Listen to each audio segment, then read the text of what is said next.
दोस्तों, किताब लिसनिंग के यूट्यूब चैनल में आपका स्वागत है। दोस्तों, आज हम coffee can investing book summary के बारे में बात करेंगे।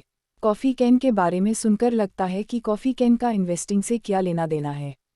बहुत सालों पहले यूएसए में जब शेयर्स फिजिकल फॉर्मेट में खरीदे बेचे जाते थे, तब बहुत सारे लोग शेयर्स खरीद लेते थे और उसे कॉफ़ी कैन में छुपा कर रख देते थे। कई बारे तो वे लोग यह भी भूल जाते थे कि उन्होंने कोई शेयर भी खरीदा है, और 5-10 सालों के बाद जब उन्हें वो शेयर्स मिल जाता था, तब उन्हें बेचने पर ज़्यादातर समय अच्छा प्रॉफिट होता था। साथ ही उन्हें यह भी पता चलता था कि अगर उन्हें इन शेयर्स के बारे में पहले याद आता तो वे उन्हें पहले ही बेच देते तथा उनसे प्रॉफिट का बड़ा हिस्सा छूट जाता। लेकिन शेयर्स खरीदकर भूल जाने की वजह से वो इन्हें लॉन्ग टर्म के लिए होल्ड कर जाते थे। इस बात का अवलोकन करते हुए पोर्टफोलियो मैनेजर रॉबर्ट कबी ने इसे कॉफ़ी कैन इन्वेस्टिंग नाम का टर्म निकल कर आया, जिसका मतलब होता है खरीदो और भूल जाओ। Coffee can portfolio in India. इस बुक के author Saurabh Mukherjee Marcellus investment managers के फाउंडर और सीईओ है। ईयर 2018 में सौरभ मुखर्जी जब एम्बर्ट कैपिटल के सीईओ थे, तो वह अपनी टीम के साथ एक रिसर्च प्रोजेक्ट पर काम कर रहे थे, जहां उनका गोल यह था कि वो यह जानना चाहते थे कि coffee can portfolio Indian stock market में कैसा परफॉर्म करता है। जहां उन्होंने अपनी टीम के साथ यह पता लगाया है कि यह मेथड इंडियन स्टॉक मार्केट में बहुत ही ज़्यादा एक्स्ट्राऑर्डिनरी रिजल्ट ला रहा है, जिसका मतलब कोई भी एवरेज इंसान आसानी से सेंसेक्स और निफ्टी 50 इंडेक्स को बीट कर सकता है, और साथ ही जब मार्केट डाउन होती है तो वह अपनी पोर्टफोलियो की वॉलेटिलिटी को भी बहुत अच्छे से कंट्रोल कर सकते हैं। और साथ ही साथ अगर आपको और भी अच्छे हाई रिटर्न्स लाने हैं, तो आपको अपनी फाइनेंशियल नॉलेज बढ़ाने पर ध्यान देना चाहिए। और मैं खुद टाइम टू टाइम अपनी फाइनेंशियल नॉलेज को इंक्रीज़ करने के लिए बुक्स रीड करते रहता हूँ, और इनकी नॉलेज को मैं आपके साथ शेयर करते रहता हूँ। और मैं आपको भी सजेस्ट करूँगा कि आप भी बुक्स को रीड करिए। How to build coffee can portfolio. इस कॉफ़ी कैन इन्वेस्टिंग अप्रोच में आपको कुछ सिंपल फिल्टर्स को यूज़ करके कुछ चुनिंदा स्टॉक्स को पिक करना है, जिससे आपका पूरा पोर्टफोलियो रेडी हो जाएगा। नाउ इंडियन स्टॉक मार्केट में अराउंड 7000 प्लस कंपनीज है, और आपको अपना कॉफ़ी कैन पोर्टफोलियो बिल्ड करने के लिए सिर्फ 12 कंपनीज की ज़रूरत है। इस कॉफ़ी कैन पोर्टफोलियो के लिए 3 मेजर फिल्टर्स है जिन्हें आपको ध्यान में रखना चाहिए। 1. Market cap. ऑथर कहते हैं कि जो कंपनी 100 करोड़ या फिर 1 बिलियन रुपीज़ से कम के मार्केट कैप की होती है, उन्हें आपको अपने पोर्टफोलियो में इंक्लूड नहीं करना चाहिए, क्योंकि छोटी कंपनीज आपको स्टॉक एक्सचेंज लिस्ट होने के लिए कई गलत डेटा प्रोवाइड करती है। पर एक इन्वेस्टर के लिए इन फाइनेंशियल स्टेटमेंट और एनुअल रिपोर्ट्स पर ट्रस्ट कर पाना बहुत ही मुश्किल हो जाता है। 2. रिटर्न ऑन कैपिटल एम्प्लॉयड रोस। रोस से हम किसी भी कंपनी की प्रॉफिटेबिलिटी का अंदाजा लगा सकते हैं। सिंपल भाषा में इसका मतलब है कि किसी कंपनी में आप अपना पैसा इन्वेस्ट कर रहे हो, तो वह कंपनी टोटल इन्वेस्टमेंट में से कितना प्रॉफिट जनरेट कर रही है। जितना ज़्यादा उस कंपनी का रोस होगा, उस कंपनी की उतनी ज़्यादा बिजनेस में ग्रोथ होगी। और आपके कॉफ़ी कैन पोर्टफोलियो के लिए किसी भी कंपनी का मिन रोस 15% होना ही चाहिए। 3. Annual growth rate. इस फिल्टर में कंपनी के रेवेन्यू ग्रोथ को देखा जाता है। 2007 से 2017 तक इंडिया की नॉमिनल जीडीपी ग्रोथ अराउंड 13.8% रही है। नॉमिनल जीडीपी ग्रोथ में हम किसी भी कंट्री की इकोनॉमी की ग्रोथ देखते हैं, जिसमें इन्फ्लेशन को कंसिडर नहीं करते। यानी अगर हम इंडिया में इन्फ्लेशन को हटा दें, तो इंडिया की जीडीपी अराउंड 13.8% से ग्रो हो रही है। अगर आप टॉप 1% कंपनीज में से आपके लिए अपना पैसा इन्वेस्ट करना चाहते हो, तो उसे एनुअली एटलीस्ट अपने कंट्री की नॉमिनल जीडीपी ग्रोथ को मैच करना चाहिए। इसलिए उन कंपनीज को देखो जो पिछले 10 सालों से हर साल 10% से ग्रो हो रही है। नाउ ऑथर कहते हैं कि कॉफ़ी कैन पोर्टफोलियो बिल्ड करने के लिए आप उस कंपनी के मार्केट शेयर को देखो, जो कि मिन 100 करोड़ का होना चाहिए।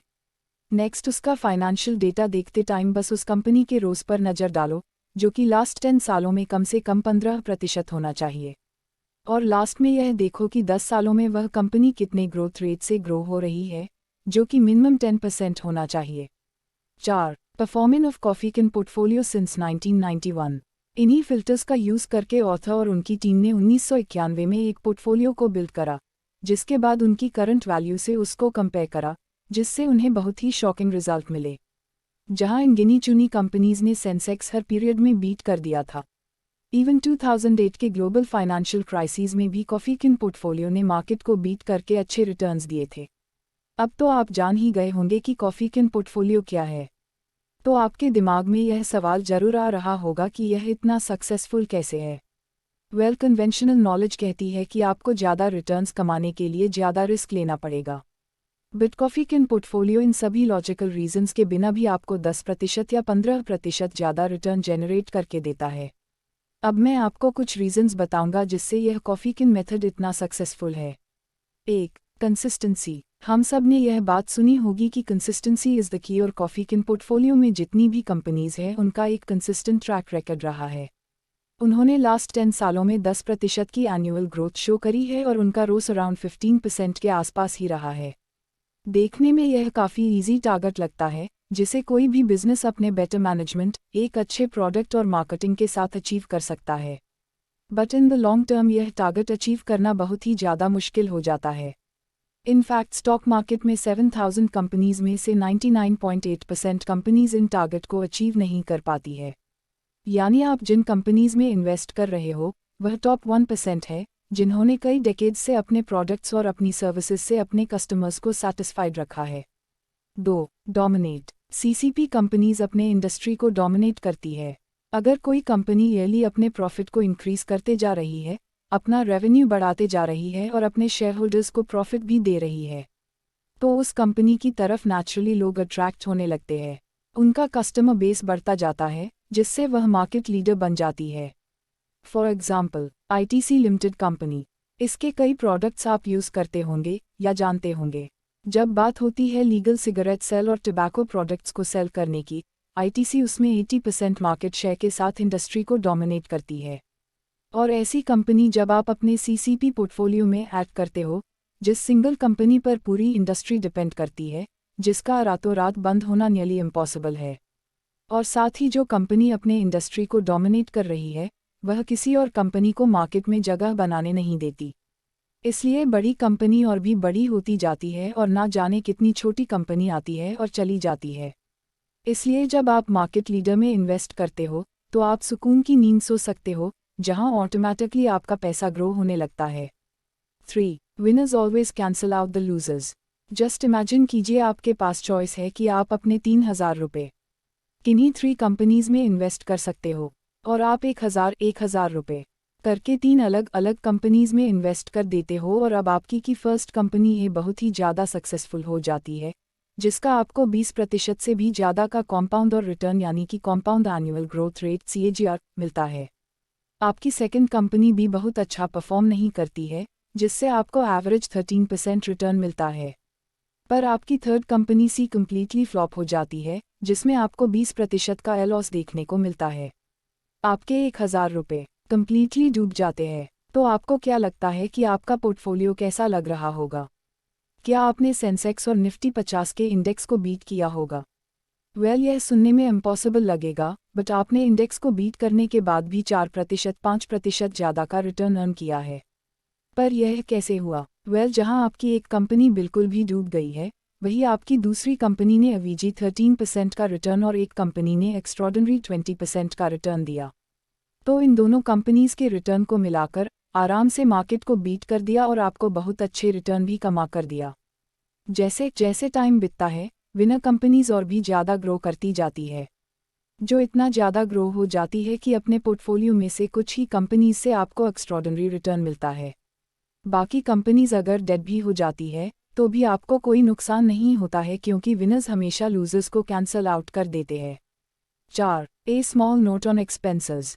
आज के टाइम पर लॉन्ग टर्म की डेफिनेशन थोड़ी चेंज हो चुकी है, जहां लोग लॉन्ग टर्म का मतलब कुछ सालों को ही समझ लेते हैं, जिसके बाद वह अपनी इन्वेस्टमेंट सेल करके प्रॉफिट बुक कर लेंगे और न्यूज़ और मीडिया की बातों में आकर किसी ऐसी कंपनी के हॉट स्टॉक खरीदते हैं और प्रॉफिट अर्न करने के बाद उसे सेल भी कर देते हैं, जिसमें वह कभी भी एक्सपेंसेस को नोट नहीं करते। जहां आपको कोई भी प्रॉफिट हो या ना हो, जो भी स्टॉक सेल करने के लिए बोल रहा है उसको प्रॉफिट जरूर होगा। जैसे गवर्नमेंट आपसे 15% का long term capital gain tax लेगी, आपका ब्रोकर आपसे 1% चार्ज करेगा। ऐसे ही आप जब भी अपना स्टॉक सेल करोगे, आपकी पोर्टफोलियो की वैल्यू कम होती जाती है। जहां अगर आप हर साल अपने स्टॉक्स को सेल करते हो तो वहां आपको प्रॉफिट तो मिलता हुआ दिखाई देता है, बट साथ ही आपके पोर्टफोलियो के एनुअल ग्रोथ में से अराउंड 2.5% वह कम कर देता है। जहां आपको पहले 15% का एनुअल रिटर्न मिल रहा होता है, वहीं इन एक्सपेंसेस की वजह से आपको 2.5% का रिटर्न कम मिलेगा, यानी 12.5% एनुअल रिटर्न। अब आप सोच रहे होंगे, इस 2.5% से क्या फ़र्क पड़ता है? वेल जस्ट इमेजिन आपने अपने 20th बर्थडे पर 1 लाख रुपए इन्वेस्ट करे और आप भूल गए।